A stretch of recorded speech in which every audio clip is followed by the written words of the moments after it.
I love this place. Hello, Pittsburgh. Hello, Pittsburgh.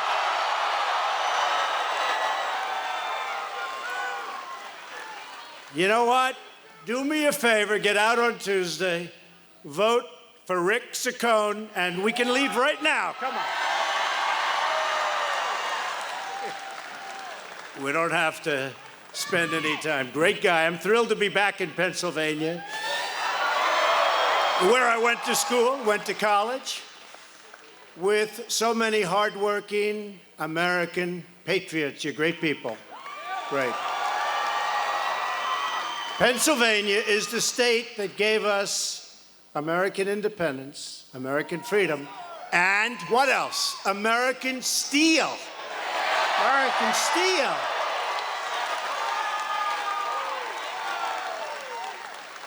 They've been talking a little bit about steel over the last little while, haven't they? And we're saving the steel, and a lot of steel mills are now opening up because of what I did. And not all of my friends on Wall Street love it, but we love it because we know what it does. Many plants have just announced over the last few days that they're expanding, opening. Steel is back. It's going to be back, too. Steel is back, and aluminum is back. Going to be back.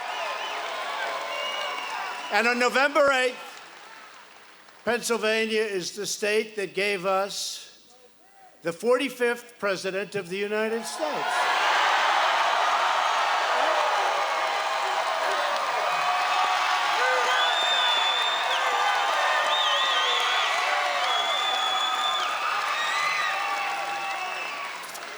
And I think we're doing a good job for you. I hope so. We're working hard.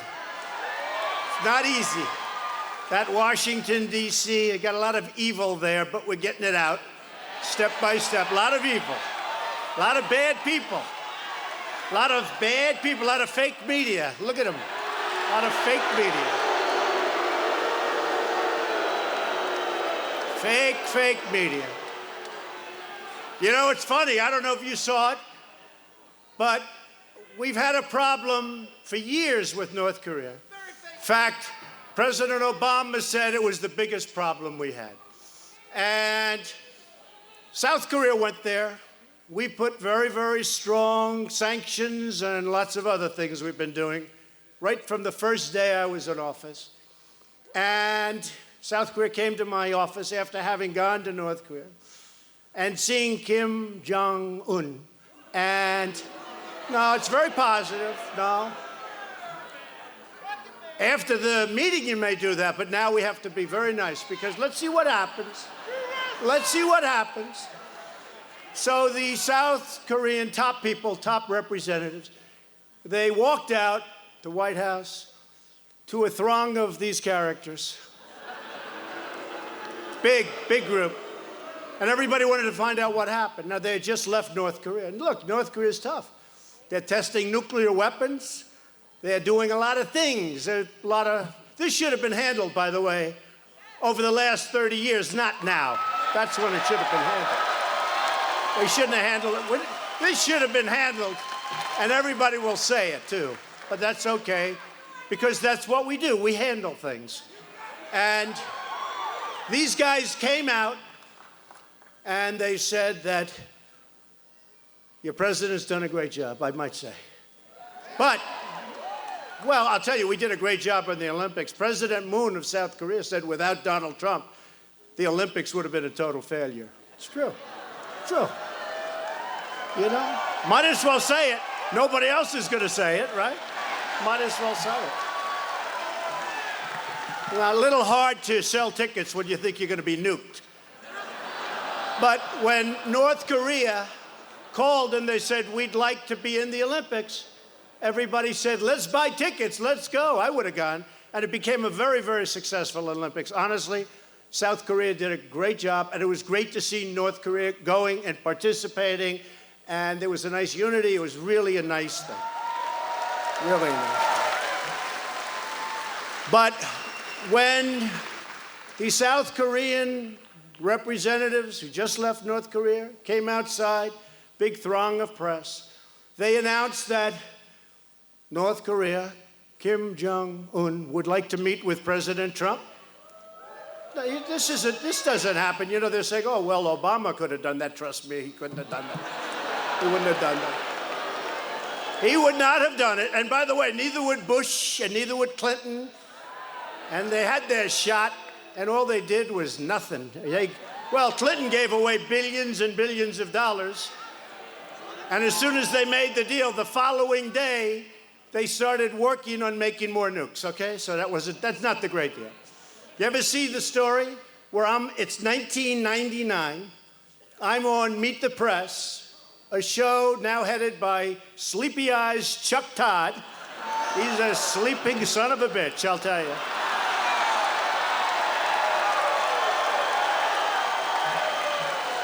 And they showed it this morning, 1999, and I'm talking about North Korea. You got to take them out now. And then they have Clinton saying, we are pleased to announce that we have made a deal with North Korea. Well, you know how that deal turned out, right?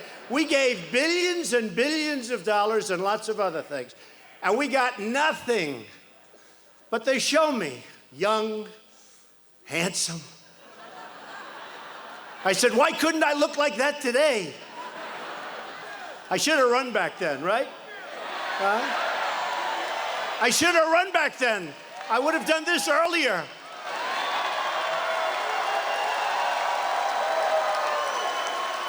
So, but they had me literally saying, I don't know if anybody saw it, they play it a lot, but literally saying, to a very good guy, actually, but saying that we got to do something about North Korea. That was when it wasn't in vogue. And then they have Clinton giving everything away, and then they show, and here we are today with a man who's nuked up all over the place. But we've been very strong and very vigilant, and now lots of good things I think are going to happen, but we'll see. But the funny thing, so they announced that he's not going to send missiles up anymore until through the meetings.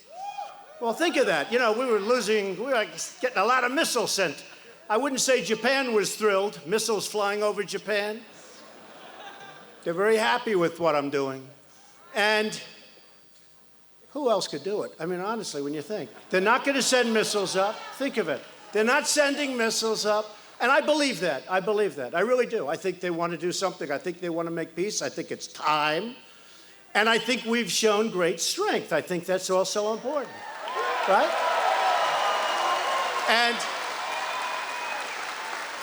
And I must tell you, President Xi of China has really helped us a lot. They've really helped us. And because 93% of the goods come in through China going into Korea, North Korea. 93%, so that's pretty powerful. And they've been very good. They could have done more, but that's okay. I say to them, you've been great. You could do more, but they've done a lot. They've done more. China has done more for us than they have ever done for any other president or ever done for this country, and I respect that.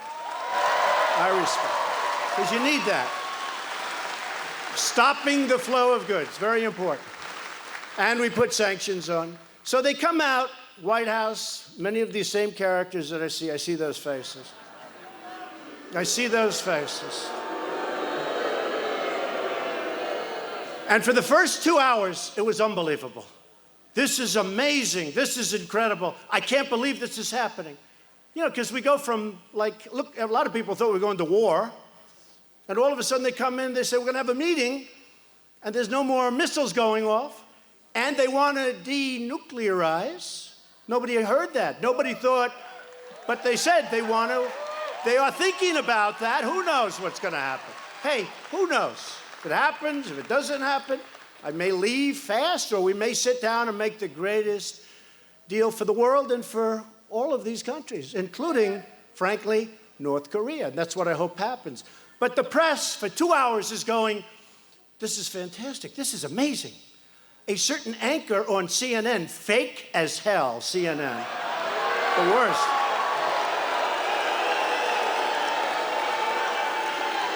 Oh, so fake. Fake news.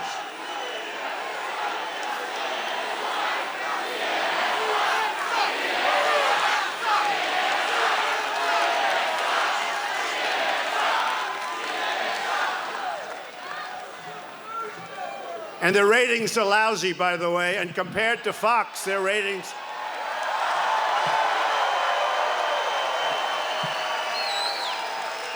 And a certain anchor, female, said, this is really something. He would go down as a truly great president if this happened. Okay, but all of them are saying, this is amazing, this is incredible. Did you hear what they just said? They just said, denuke. They just said all of these things. They just said no more missiles. They said they want to meet with President Trump. They couldn't believe it. The worst of them, CNN, MSNBC, which is worse than, I think I have a new, MSNBC, third rate, and NBC, which is horrible. Their newscast, by the way, is not doing well on NBC network. They're heading down the tubes. But listen to this. I did The Apprentice on NBC for 14 seasons. I made a lot of money for them. We had a big successful show. Arnold Schwarzenegger failed when he did The Apprentice, and he's a movie star. Martha Stewart failed when she did The Apprentice, and I just kept chugging along. Every year it was a big hit. I mean, I did The Apprentice, made them a lot of money, gave them good ratings when they were absolutely dying, and they do nothing but kill me. NBC is perhaps worse than CNN, I have to tell you. And MSNBC is horrible. So here they are. They're outside. These wonderful representatives, very high level from South Korea, are saying all of these things, denuke, and all of the things that they can't believe because it's like 5 years ahead of schedule. Before this, they would say, well, that will never happen, and this will never happen, and you'll never get them to stop, with the missiles. They're saying all of this. Now they say they want to stop the missiles, they want to denuclearize, they want to do all of these things, and all of these people are like, they can't believe it. It's unbelievable. I said to my wife, I said, it's amazing. They're really nice tonight. It's really amazing. They're all saying this is an incredible achievement. This is, okay. Then I get up in the morning, some time goes by. Right? Same people, they're saying, not that big a deal. Anybody could have done it. Obama could have done it. Obama had a chance. No. They're saying, Obama. Obama was driving you down. You take a look at those numbers before we took over. They were heading down. So just let me say, so I wake up, so it's so nice, and I'm looking forward to watching in the morning. And I go, literally, they're saying, well, Clinton could have met. Clinton gave away the House. I got nothing. And Bush, another great Republican, he got us into the Middle East. That was we spent $7 trillion in the Middle East over a 17-year period. $7 trillion as of 3 months ago, okay? You know what they did? That was like taking a big stone and throwing it into a hornet's nest. But we're bringing it back. ISIS, we have 98% of the caliphate of the land back. 98.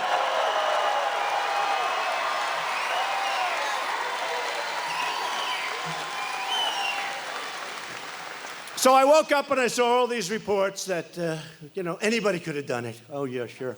Anybody could have gotten President Xi, president for life. That was another one. So he's president for life. It happened 2 days ago. And I was joking. I was at a roast, actually. But I was joking, and I said, president for life, that sounds good. Maybe we're going to have to try it. President for life. But I'm joking. And they knew everybody in the room was laughing. Everybody's having a great time. I'm joking about being president for life. A couple of them went back. Donald Trump, with his dictatorial attitude, now wants to be president for life. Straight. Fake news. Fake.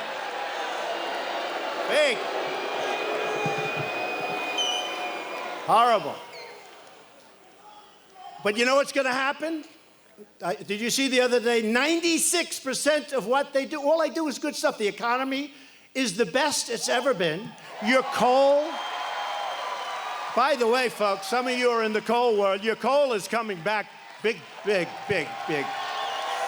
Your steel is coming back. Those plants are going to be opening. And what we've done with the 25% tariffs for those guys that come in and dump their steel all over the place. And by the way, it's not good steel. You guys know what I mean. It's crap.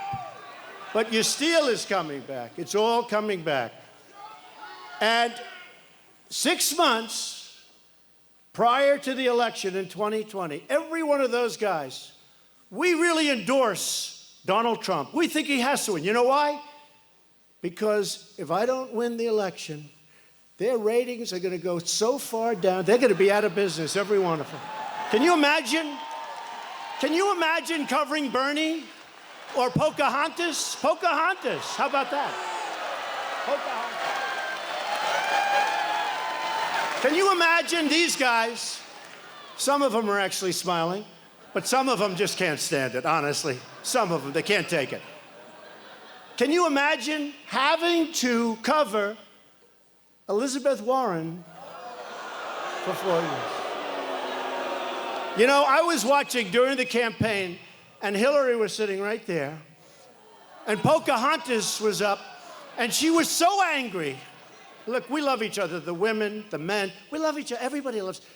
She was so angry. I said, you know, I think she's losing the entire male audience and many of the women. She was going at it, and Hillary's sitting there saying, oh, my God, what did I do here? This is... But can you imagine if they had to cover some of these people that are running? I think any of them, to be honest with you. I think any of them. Oh, I'd love Oprah to win. I'd love to beat Oprah. I know her weakness. No, I know her weakness. I know her. You know, I know her very well. I was on her last show, or one of the last, I guess the last week. She had Donald Trump and Donald Trump's family. My, we've come down a long way, haven't we? I'm now president, and probably, you know, but think of it. I know her weakness. Wouldn't we love to run against Oprah? I would love it. I would love it. That would be a painful experience for her. So we've created 3 million, thank you, darling. Oh, they're positive. I thought they were negative. They're positive. That's always the problem. We have a room that's packed. If we have one person, and that's actually a fan. By the way, that's a fan over there. But if we have one person that speaks, it's like a big deal the next day. So we've created 3 million jobs since Election Day. Nobody thought that was possible. We've passed the largest tax cuts and reform in American history. We've created more than 300,000 new jobs alone last month. And you saw the numbers yesterday. Yesterday's numbers, job reports, was among the best numbers ever produced in the history of our country. In the history of our country.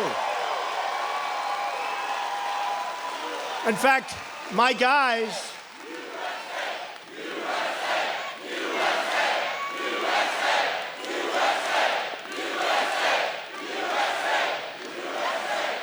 In fact, my guys came into my office and they gave me the number, because if you add the previous month, which was adjusted upward by 52,000 jobs, they were low last month. It adjusted upward. So we're like over 360,000 jobs. And I said, let me ask you, is that a mistake? I don't think I've ever seen, you know, if you get 160, it's good. We were at 360. So I looked at my guys, I said, is that a typographical error? What is that? But you saw it was one of the best reports. And you know the amazing thing? Wages went up a little bit. You haven't had wages in 19 years. Wages are starting to go up.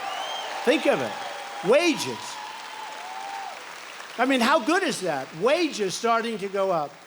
African American unemployment has reached the lowest level in history. The lowest.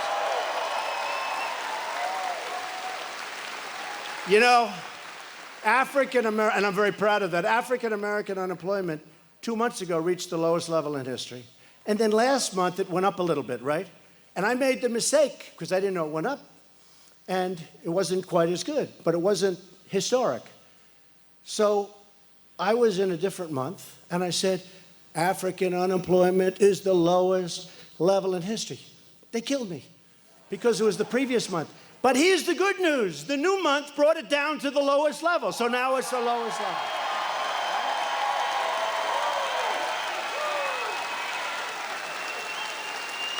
Hispanic unemployment is the lowest level. Think of that. Hispanic unemployment is the lowest level in history. Women, we love you. We love you. Hey, didn't we surprise them with women during the election? Remember? Women won't like Donald Trump. I said, have I really had that kind of a problem? I don't think so. But women won't like Donald Trump. It will be a rough night for Donald Trump because the women won't come out. We got 52%, right? 52, right? And I'm running against a woman. You know, that's not that easy. 155 million people are now employed. That is, came out this morning, that is the highest level of employment in the history of our country. 155 million. Think of that.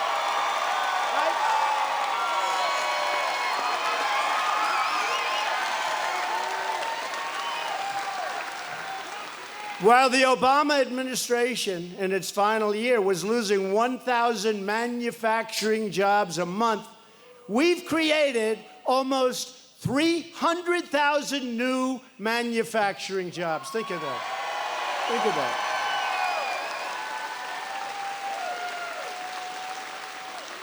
The task for all of us, for everyone here tonight, is to make sure that this great American comeback continues. Full speed ahead. We are doing things that are amazing. You know, make America great again, right? Make America great again, right? So you know what the new slogan is going to be? I won't tell you. We've got to keep it secret, except did you ever see so much press? Wow. You know what the new slogan will be? Because I can't use it in 3 years from now. I can't say... Very good. I can't use it. I can't go like in 4 years and say, here's my slogan, which is now 2.5 years we'll have to start thinking, right? It's getting close. We can't say make America great again because I already did that. Right? Right? So, right? So our, not my slogan, our slogan, this is a team. Our new slogan will be, and you know, this is on the assumption it happens, which I'm almost positive. Can never be 100% sure. I never like to go too far in advance, but let's assume it's going like it's going. By the way, if we coasted for 2.5 years, we did a hell of a job. You know that. In fact, I was telling some of the guys, let's just coast.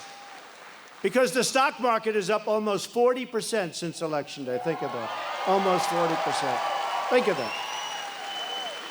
And by the way, that's not rich people. That's for everybody. I mean, you have your 401ks, which are up 42%, 38%. I tell it all the time.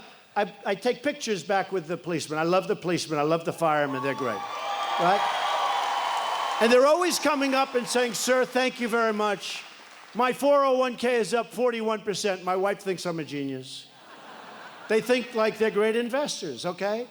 But they're up, way, way up, and that's good. That's really good. That's what we want. That's what we want. That's what we have to have. We're so proud of this country. But our new slogan, when we start running in, can you believe it, 2 years from now, is going to be, keep America great, exclamation point.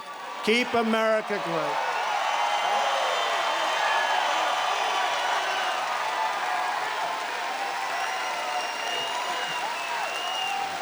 But we can only do that if we elect people who are going to back our agenda and fight for our values. And that is why we have to defeat Nancy Pelosi,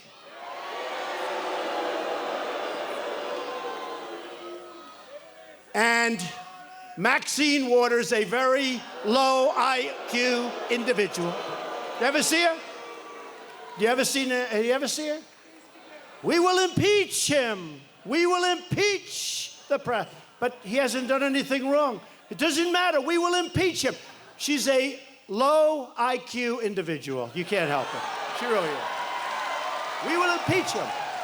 But you have Maxine Waters, and you have plenty of others. And, I mean, Nancy Pelosi, you can't have that. And Connor Lamb the sham, right? Lamb the sham. He's trying to act like a Republican, so he won't give me one vote. Look, I don't know him. Looks like a nice guy. I hear he's nice looking. I think I'm better looking than him. I do. I do. And he's slightly younger than me. Slightly. No, I heard that, then I saw he's okay. He's all right. Personally, I like Rick Saccone. I think he's handsome.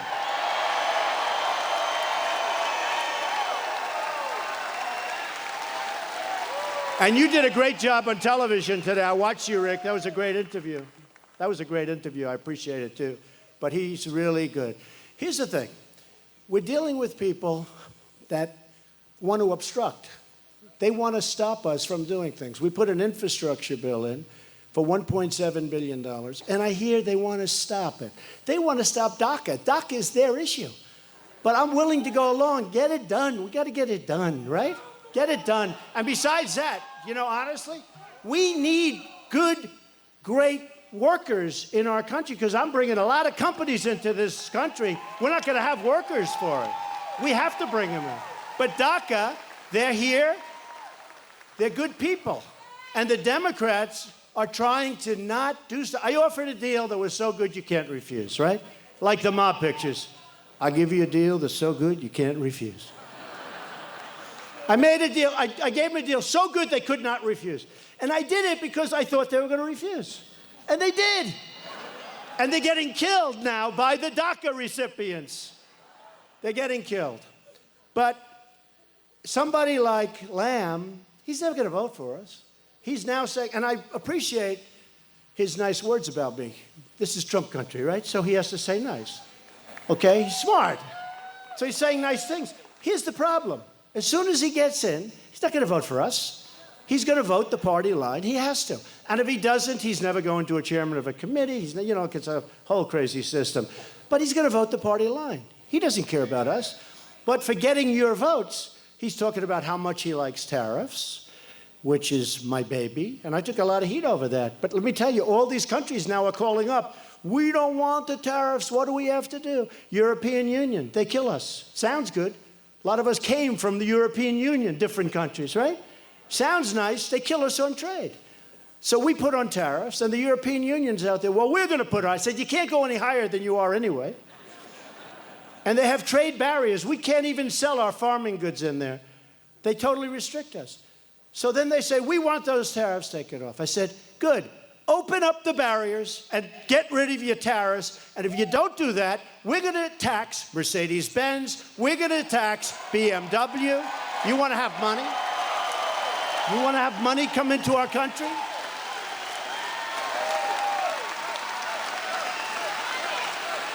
And the cars are really the big item. That's the big money item.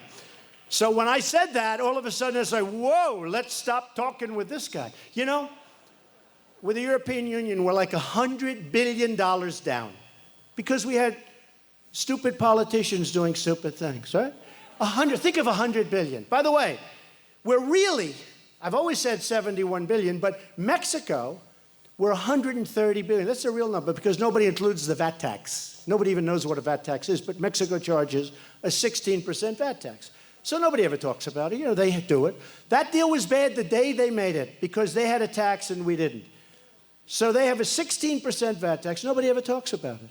But I talk about it. So we're either going to renegotiate NAFTA, and I said, we won't put the tariffs on Mexico and Canada. And Canada's brutal. Canada's really tough. We have a big deficit with Canada, too. They send in timber. They send in steel.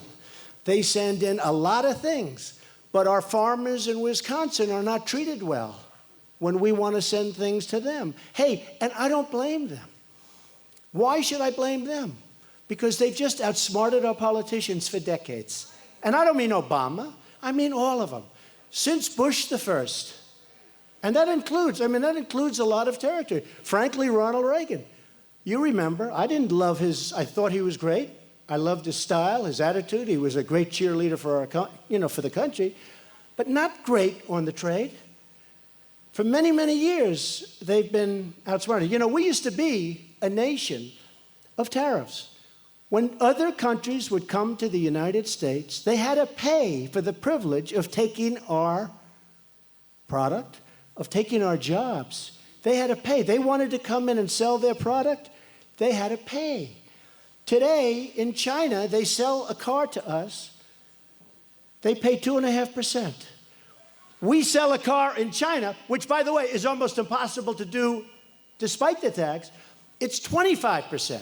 So why is that 25 and we're 2.5? And that's why we have a trade deficit with China of $500 billion a year. It's no good. But we're changing it, and it takes a little while. I'm there a year, a little more than a year. We're changing it. We have to. We have a trade deficit. We have a trade deficit with all countries of the world. Listen to this number. If there's any children in the room, please close your ears. We have a trade deficit of almost $800 billion a year. Now, who makes these deals? So with Mexico, he says Obama. Honestly, in all fairness to Obama, it's more than Obama. It's plenty of people, believe me. Plenty of presidents allowed that to happen, and people that worked for the president. So we're going to get a lot of things straightened away. NAFTA is under work right now, and I think they're going to be very good. And you saw what I did with the tariffs. They said, we don't want to pay tariffs. I said, let's make a deal on NAFTA. And if you make a decent deal, a fair deal for the American worker, the American people, you'll have no problem with the tariff. I said the same thing to the European Union. I said, look, you're killing us. We're losing $100 billion a year. You're not accepting our product. They're not accepting our farm product. I want to help the farmers. And they don't accept it. And I said, open up your countries. That's countries. They banded together. Why did they band together? To screw the United States on trade. And that's okay. They're allowed, Actually, here it would be called a monopoly. It wouldn't be allowed. But all those countries got together in order to do well on trade with the United States. People don't know that. You hear European Union, the European Union sounds so innocent. It's not innocent. They're very tough. They're very smart. We lose $100 billion a year. They sell stuff into us. We charge them practically nothing. We sell things into them. Number one, you can't get it through the barriers. They have artificial barriers. That's not a monetary barrier. That's other things. Environmental. They come up with things you wouldn't even believe. But we can't get our product in there. So I said, open up your barriers, get rid of your tariffs, and we'll do this. We'll have a nice, fair, open. And if you don't do that, that's okay. And that's where the cars come in. So we have a lot of work to do. But I need people that can help me. And this guy can really help me. This guy can really help me. Rick Saccone. And I've got him to, and he's got a tough race. I think we won by 22 points. And Rick, look, it's a crazy time out there. It's crazy. But I think for the Republicans, you never hear this. So in fact, I think she's here, Karen Handel. Where's Karen? Was she here? She was here. Where is she? Did I do a good job, in Atlanta? So Karen, is this sort of like around this? Karen was down. She started off with a whole group of people. It's a little different voting. She had running for Congress in Atlanta, the Atlanta area, right? So they had a young guy, who spent $34 million. That's still the all-time world record, right? Running to be a congressman. They make $150,000 a year. He spent $34 million. There's something going on, right? So I didn't know you were here. Somebody said you may be here. That's so great, Karen. So Karen was running with many Republicans. It was like 13 Republicans, which is crazy. And Karen was the one I wanted, but that's a lot of Republicans. So Karen ended up with about 14 or 15. This guy he was 58, which meant he would have won the election. There was no more runoff, right? And we came after him, right? We came after that guy, and we found out a couple of, like, minor things. He didn't live in the district. I heard, they said, sir, he doesn't live in the district, but nobody cares about that. I said, really? Let's try it on the voter.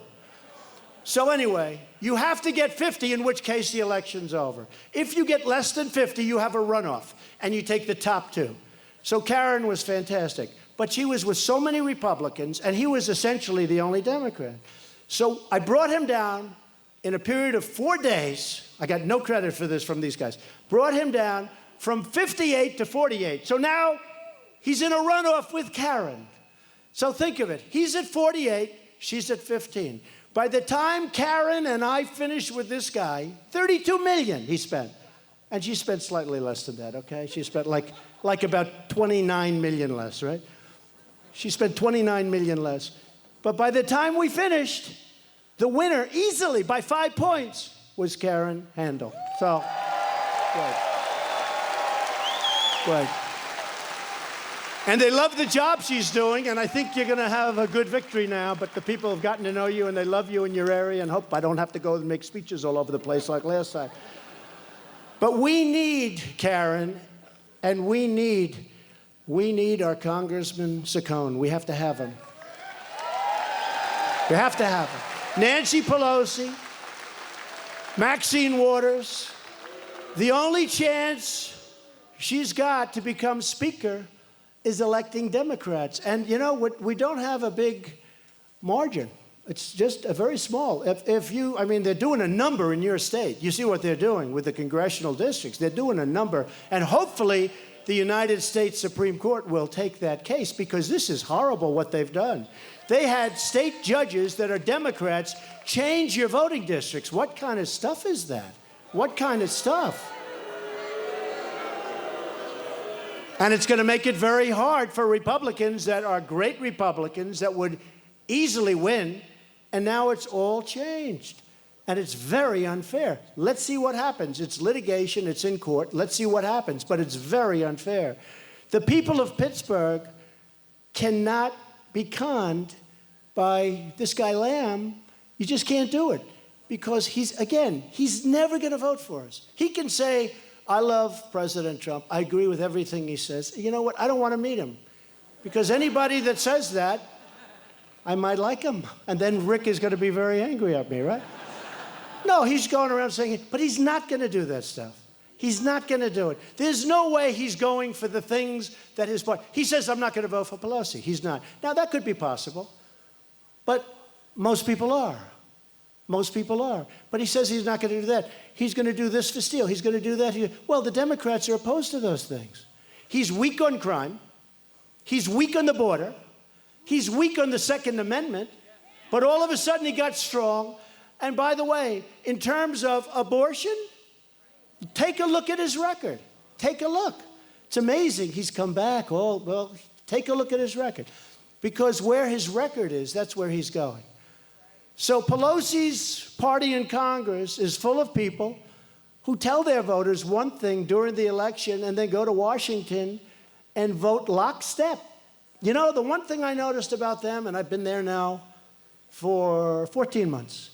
14 months. Can you believe? But have we done a lot? Man. Oh,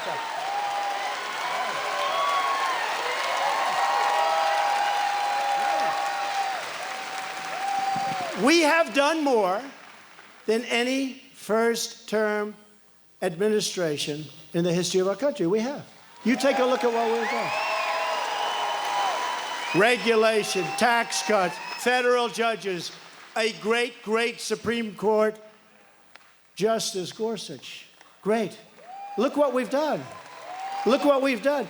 And you know what? We passed the biggest tax cut in the history of our country. Didn't get one Democrat vote.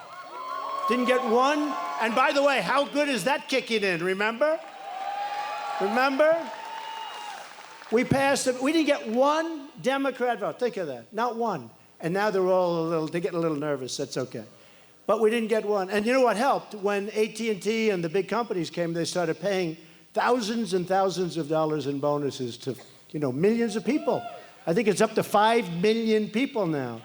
And that was not in the schedule, but they're paying the money out, and the people are getting the money. And I'll tell you what, We're so proud of that. But we also got rid of the individual mandate from Obamacare, which basically guts out Obamacare. That'll be next. That'll be next. That's where you pay a lot of money for the privilege of not getting health care, okay? How do you like that one? How that one made it through court, I will not, made it through twice. But you pay a lot of money for the privilege. So we got rid of the individual mandate. Nobody even talks about it because the tax bill is so massive, bigger than Reagan, biggest one ever done. And you know, we're calling it tax reform. This is where a non-politician like me is good. Because they had a name. And for 40 years, they couldn't pass anything. And I kept saying, how is it possible not to pass tax cuts? Sir, I don't know. We just can't pass. It's been Reagan was the last one that did a big bill. And we just can't pass. I said, well, what's the problem? Well, sir, the tax reform is not easy. I said, wait a minute. Do you call it tax reform? Or do you call it tax cuts? And he said, right? And he said, no, sir, we call it tax reform because we're doing a lot of reforming. I said, look, people don't know what reform means, neither do I. People want tax cuts. They don't know. They don't know. They want tax cuts.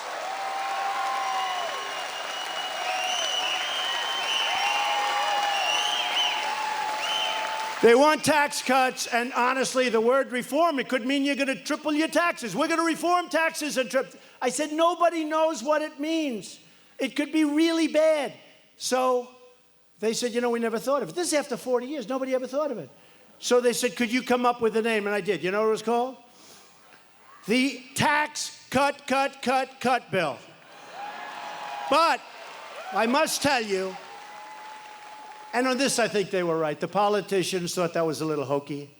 So we call it the U.S. Tax Cut and Jobs Bill, which is nice. Which is nice. And we got it passed. We had unanimous in the Republican Party and unanimous for the Democrats. And by the way, you're going to have a great man running as a Republican for the Senate. While we're here, Rick, we should say it, right? Sweet Lou, right? He's going to be great. He's got a chance. He is with you all the way. He loves this state. He loves the people. And we'll be out fighting for him very, very hard. Okay? You know who that is. You know. But he's going to be running, and he's running already. He's running very hard. He's going to be fantastic. So we passed the tax cuts. We didn't have one Democrat vote. Think of that. So I think they're going to have a problem. Now, historically, after a presidential election, the other side, like always, wins. And I've told you, you've heard the story. Because people become complacent. You had a victory. You elected your president. You like you, but you like me? I think so, right? I like you too. I love you.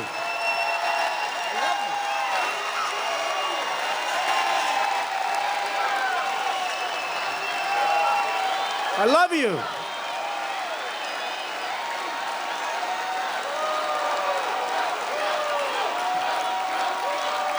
So, is there any more fun than at a Trump rally? Yeah. You know, a lot of times I have to do like readings. We'll pass an environmental bill, and they want me to go to I'm very spoiled. You know, if I go to a small place and they have 2,000 people, it's like, why don't we open a stadium or something? You know, we're spoiled. Other guys, they go out, they get 50 people, they're satisfied. We need crowds like this. In fact, the fire marshal was fantastic. You know, they had a lot of people out. And he's a great guy. I don't want to get him in trouble. But he opened up those doors, and he's got guys saying, and he let most of the people that were, they were sent away. He got to look at those corners. Now, those cameras are never going to cover those corners. They're never going to cover the corner. They're never going to cover. They never show the crowds. They never like to show the crowd, ever. You know, the only thing is the noise. Because you can't imitate it. It sounds like a Penn State football game. It sounds like an Ohio State football game, right? You can't. I'll say to friends, did you see my speech last night? Yes. Then the first, I have to say, how good was I? How good?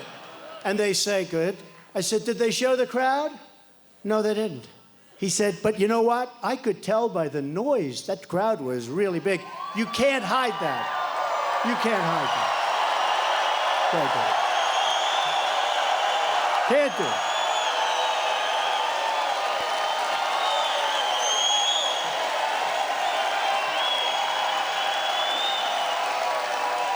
So the Democrats are the party of sanctuary cities. Explain that one, right? They like to protect criminals. They like to protect MS-13. This is the party of, how about that? How about that? How about ICE? These ICE guys are tough as hell. They go in and they're not playing games. You know, the only thing, I hate to say this, not so politically correct, but the only thing these gang members understand is toughness. I hate to say it. They're not interested in genius. They're not interested. They're interested in somebody that's tougher than them. That's what. And we have the toughest people you've ever seen. And they went out to Long Island and they grabbed them by the neck and they threw them into the patio. We're cleaning out. We're doing it.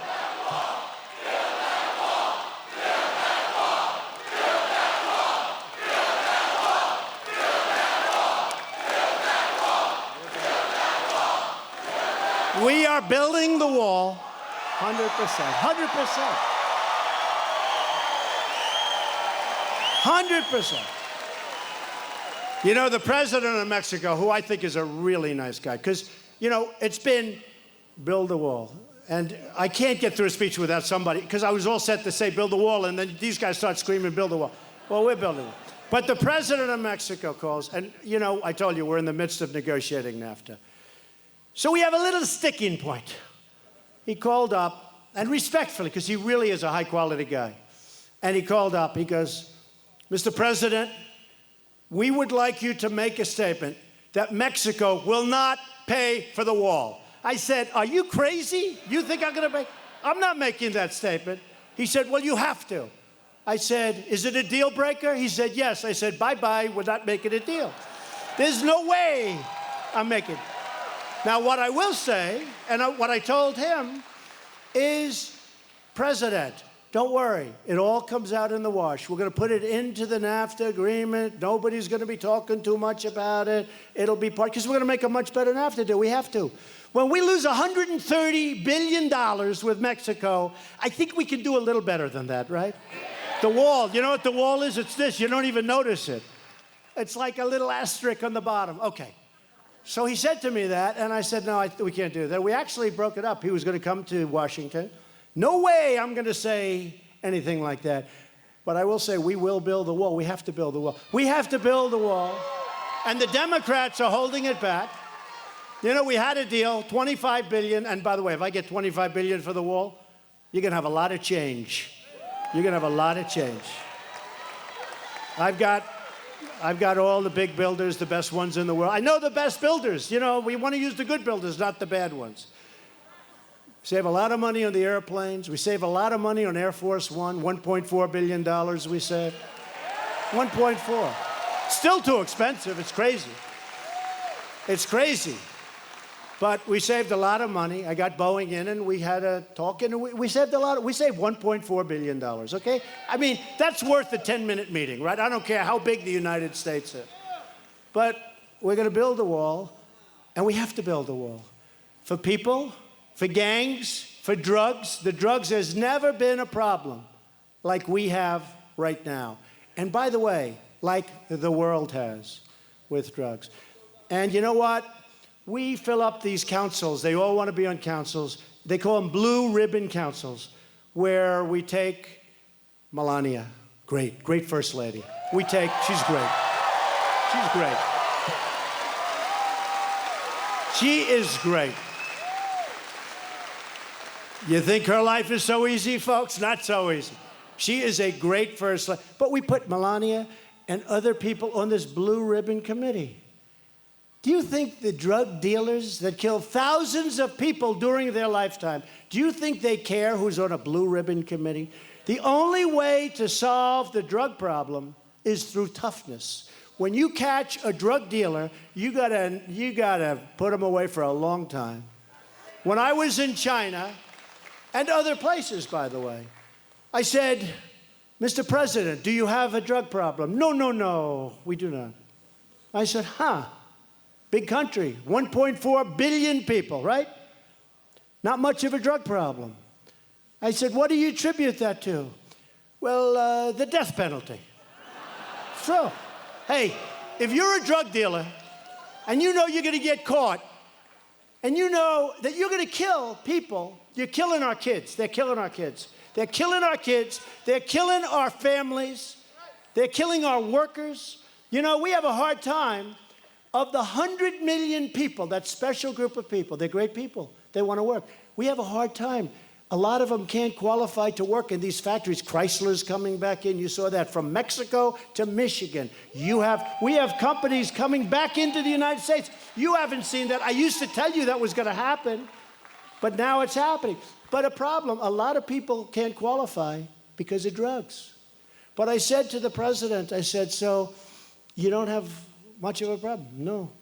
And they had a problem. You know, if you go back 200 years ago, and they know all about drugs. It was devastating to China, the opium, devastating. It destroyed China. And I'm not going to let it destroy us. And there was an article in one of the main papers, maybe it was the failing New York Times, or one of them. And I don't even know where they get it. Because honestly, I don't know that the United States, frankly, is ready for it. They should be ready for it. But at a minimum, you have to give long, tough sentences. But if you go to Singapore, I said, Mr. President, what happens with your drugs? No, we don't have a problem, President. I said, really, what? We have a zero tolerance. And he's not playing games. These guys don't play games. You know, we have a different type of people. They don't play games. I said, how are you doing on drugs? No problem. I said, what do you mean no problem? And that's entertainment. You know, a lot of things are happening. I said, what do you mean no problem? We have a zero tolerance policy. What does that mean? That means if we catch a drug dealer, death penalty. That's it.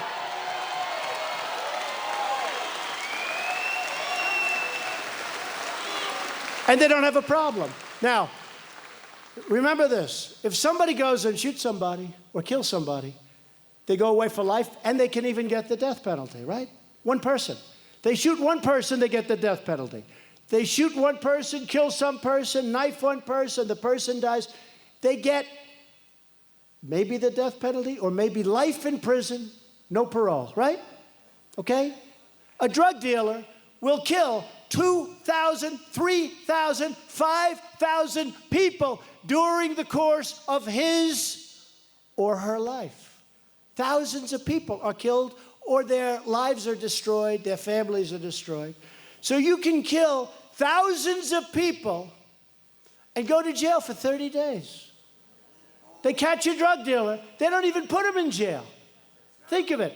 You kill one person, you get the death penalty in many states. Or you get life imprisonment. Think of it. You kill 5,000 people with drugs because you're smuggling them in and you're making a lot of money and people are dying and they don't even put you in jail. They don't do anything. But you might get 30 days, 60 days, 90 days. You might get a year. But you're not going to get, and then you wonder why we have a problem. That's why we have a problem, folks. And I don't think we should play games. Now, I never did polling on that. I don't know if that's popular. I don't know if that's unpopular. Probably you'll have some people that say, oh, that's not nice. But these people are killing our kids, and they're killing our families. And we have to do something. We can't just keep setting up blue ribbon committees with your wife and your husband. And they meet, and they have a meal, and they talk. 2 hours later, then they write a report. Say, Joe, look, that's what I got in Washington. I got all these blue ribbon committees. Everybody wants to be in. Blue ribbon, and we have the opioid problem. And for that, we have to go after the drug companies. We have to. We have no choice. We have to go after the drug companies. We have no choice. So I think it's a discussion we have to start thinking about. Don't you agree? I don't know if you're ready. I don't know if this country's ready for it. But I think, Rick, I think it's a discussion that we have to start thinking about. So, in Oakland, you have a mayor. And she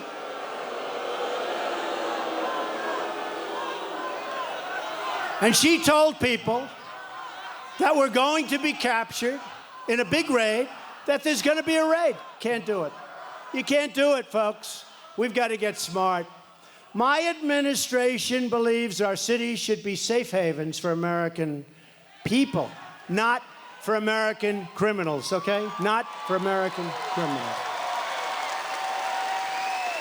We're going after violent criminals, and we're going after vicious gang members. These people are so tough. But you know, we had our ICE agents out in Long Island. Can you imagine? I grew up like around in Queens in New York, which is sort of, but I knew Long Island, sort of like on the way, right? And places that I know so well are loaded up with MS-13, where your daughter walks home. And they don't use guns. You know, we're talking guns. The NRA happens to be very good people, by the way. They want to do the right thing. But they don't use guns. They don't use guns. They like to use knives and other things because it's much more painful, it's much slower, these are animals. And we send these guys out, and we liberate those towns. We liberate them. Hillary wouldn't have liberated those towns. We liberate those towns. And the people are cheering. It's like a war. It's like if you got liberated as a country. Can you imagine this is taking place in our country?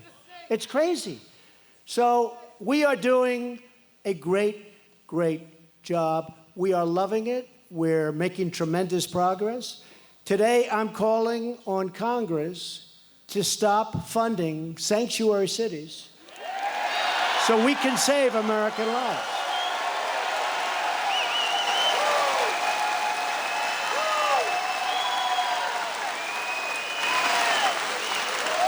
The funding bill should not give precious and massive taxpayer grants to cities aiding and abetting criminals. That's what they do. Look at the stories. Kate and so many, look at the stories, how horrible they are.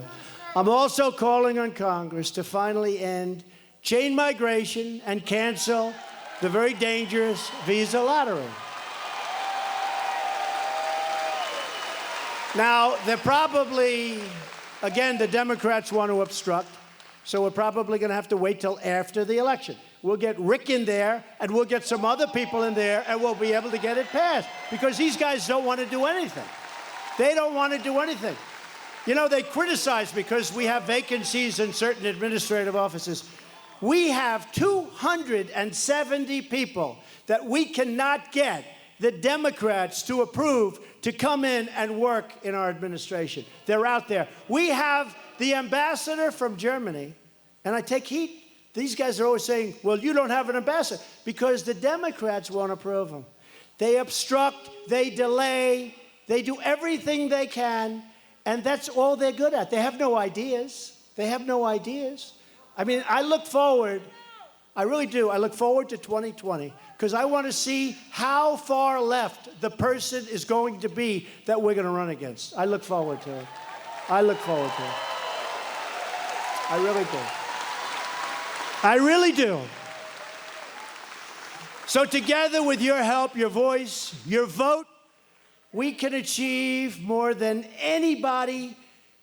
I mean, again, I really believe, and I'm not saying this as braggadocious, because I tell you if we didn't, but the tax bill, when we got the individual mandate, but we also got ANWR. Most people don't know what that's one of the biggest fields in the world. We got it approved. They've been trying to approve it for 40 years. That was a part of the tax bill. That alone would have been a massive thing to approve. We got ANWR in Alaska, one of the biggest fields in the world that will start working. And other things. So as long as we're proud of who we are and what we're fighting for, there is nothing beyond our reach, nothing.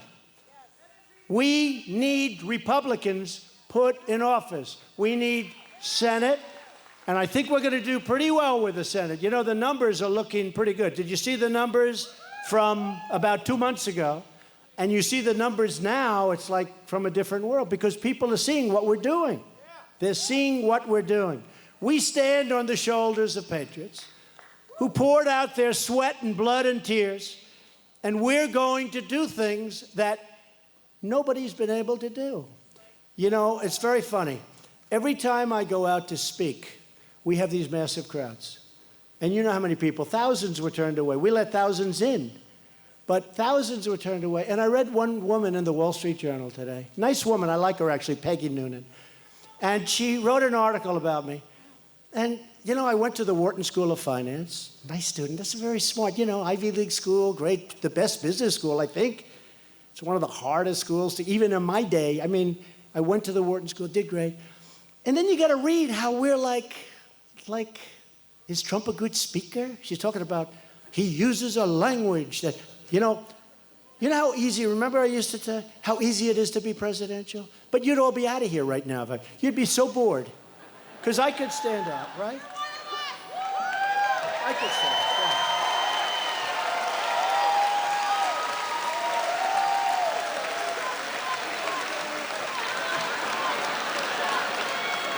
Yeah. I'm very presidential.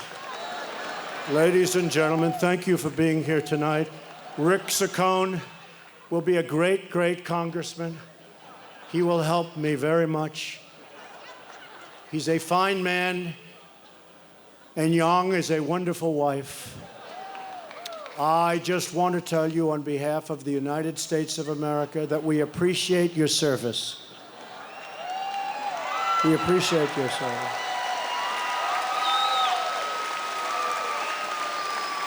And to all of the military out there, we respect you very much. Thank you. Thank you. And then you go, God bless you, and God bless the United States of America. Thank you very much. That's easy. See, that's easy. That's much easier than doing what I have to do. But this is much more effective. Don't forget, this got us elected. If I came like a stiff, you guys wouldn't be here tonight. So I'm reading Peggy Noonan, and she's a nice woman. I like her. She doesn't like me much, and she's writing like I'm some kind of a Neanderthal. And I'm saying, you know, I'm really smart.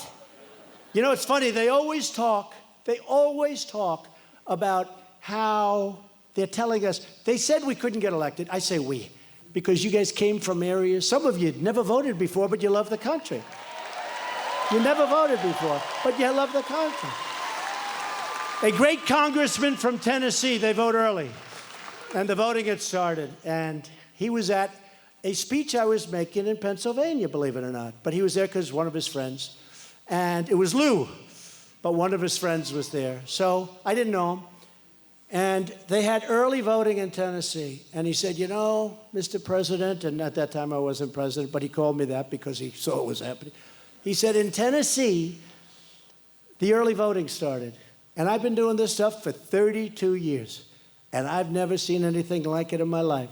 Those people are coming out of the hills, they're coming out of the valleys, they're coming out of everything that you can come out of. It's the most amazing thing. And these are people that love the country, but they never voted because they never saw anybody they wanted to vote for. And now they've got Trump, Pence. They've got all the stuff.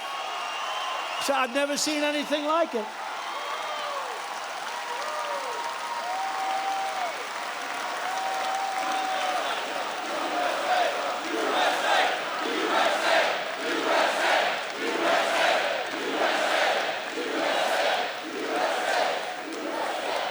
And then they ask, is he a good speaker? I don't know. Look, I don't know if I'm a good speaker. But you know what? Every time I have a 25,000 seat stadium, we fill it up. So something has to be right. Maybe it's just pure ideas. I don't know. It's heart. Oh, I love that guy. He said it's heart. We all have heart. But this man, great guy, great congressman, actually, he said, all these years, I've never seen anything like it. He said, and I can only tell you, I love the state of Tennessee, but I can only tell you if the rest of the country is like Tennessee, you're going to win this damn election, and it's going to be easy. And we got 306 to 223. Remember they said? 270. You cannot. Remember the famous 270? He cannot win the election because he cannot get above 270. We needed 270. In fact, they couldn't get me to 269. So we had 269. They said, he cannot win. He cannot get, remember, to 270. And we didn't. We got to 306. We got to 3. But remember Pennsylvania? Remember Pennsylvania? That was really terrible. So, I've never done this before. I ran for president. I never did it before. Somebody said, I've been running for the Senate like 6 times. He said, you ran for president, you won. What happened is Pennsylvania, remember that night? So, we were 1 point away. We were at 99% of the vote was tabulated, right? Remember that? 99. And if I lost 10 points, we would have won. There was no way you could lose because we were winning by thousands and thousands of votes. And 1 point doesn't have all of those thousands of votes. They wouldn't call Pennsylvania. They refused to call it. Remember? And I wanted to win. I wanted to win with Pennsylvania. It was so befitting because they had spent 10 times more in the state of Pennsylvania than I did. 10 times more. And I'm waiting for Pennsylvania. I'm saying, come on, Pennsylvania, go. 1 point, and I win. And I have thousands more votes than I need. In other words, if every single person of the remainder voted against me, we win easily. They wouldn't call it. And then what happened? Wisconsin came in. We won with Wisconsin, which hadn't been won in decades. And then we won with Michigan. And then finally, they were devastated. You see, they were crying. One. Crying. She's crying. Oh, my God. Oh, my God. Oh. Remember John King with the board? I do this every once at the board. The red board's all red. It's like red. Man, that board was red, meaning Republican.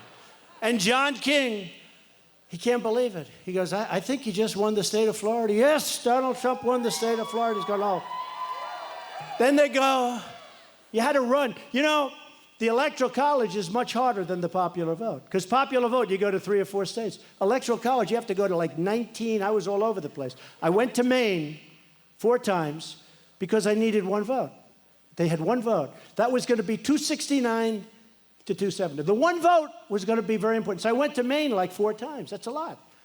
Because a lot of people said, why are you doing it? First of all, I like the people of Maine, but I needed 1.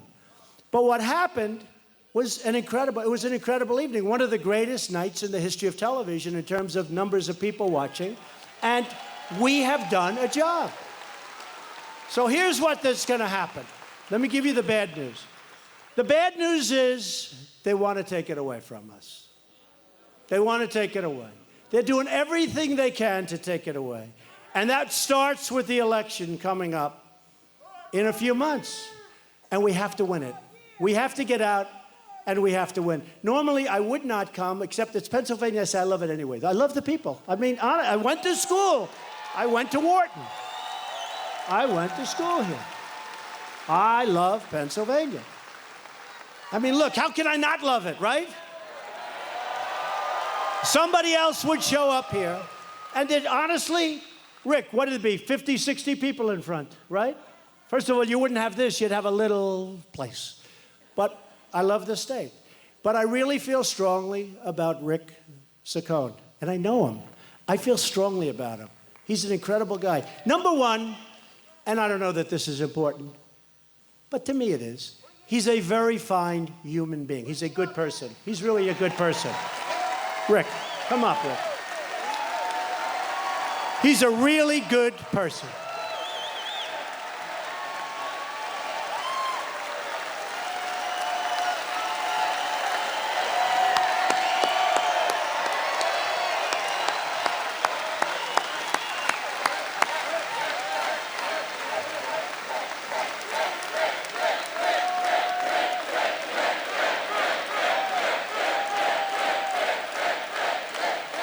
So he's a good person. I don't know if that means that. Does that mean anything? He's a very competent person. He's a very hard worker. He knows things that many people don't know. He understands North Korea maybe better than anybody. I spoke to him about North Korea. He was there for a long time.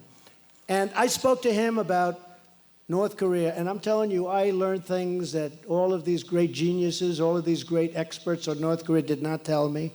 This is a very extraordinary guy. We need him. We need Republicans. We need the votes. Otherwise, they're going to take away your taxes, your tax cuts.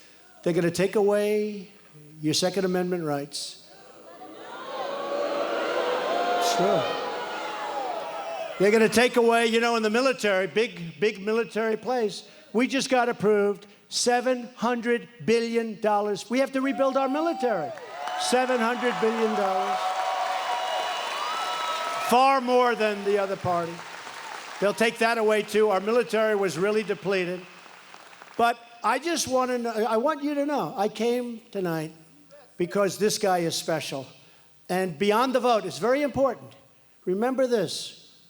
The other opponent, his opponent, is not voting for us. He can say all he wants. There's no way he's voting for us ever, ever. And he can be nice to me, and he is. But there's no way he's ever voting for me. Rick is going to vote for us all the time, all the time. So I want to ask Rick to say a few words, and again, it's an honor to be with you. Go out on Tuesday and just vote like crazy. You got to get out there. The world is watching. This, I hate to put this pressure on you, Rick. They're all watching because I won this district like by 22 points. It's a lot. That's why I'm here. Look at all those red hats, Rick. Look at all those hats. It's a lot of hats. And we just had a poll. We're more popular now than we were on Election Day. This guy should win easily, and he's going to win easily. You got to know him. He's an extraordinary person. Go out and vote on Tuesday for Rick Saccone. Rick, go ahead.